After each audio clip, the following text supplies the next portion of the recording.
আসসালামু আলাইকুম। আমি আজকে রান্না করব বোয়াল মাছের দো পেঁয়াজ। চলুন কীভাবে রান্না করি।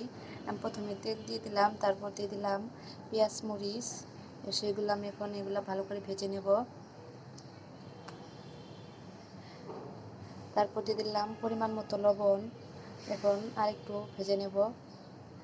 তারপর দিয়ে দিলাম পেঁয়াজ, রসুন আর একটু জিরা বাটা। এখন এগুলো ভালো করে নেড়ে চেড়ে আমি একটু সামান্য পরিমাণ পানি দিয়ে দিব।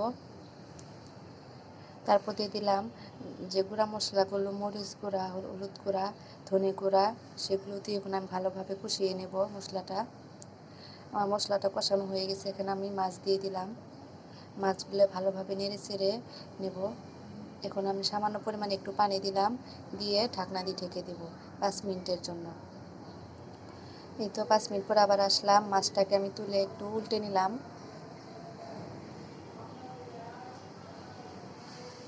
এখন আমি আবারও ঢেকে দিব। এখন আমি আবার ঢাকনাটা খুলে পরিমাণ মতো পানি দিয়ে দিলাম। মাছটা আমার কষানি হয়ে গেছে। এখন আর একটু ভালো করে নেড়ে চেড়ে আমি একটু লবণ দেখব আমার লবণ ঠিক আছে কিনা তরকারি। আমি সামান্য পরিমাণ লবণ দিয়ে আবার ঢাকনা দিয়ে ঢেকে দিলাম। এতে আমার তরকারি প্রায় অর্ধেক হয়ে এসেছে। আমি এখন এটার ভিতরে জিরা গুঁড়া দিয়ে দেব। আপনারা যে কোনো বড় মাছের ভিতরে যখন হয়ে আসবে তখন একটু জিরার গুঁড়া দিবেন, দেখবেন যে খাইতে ভালো লাগবে।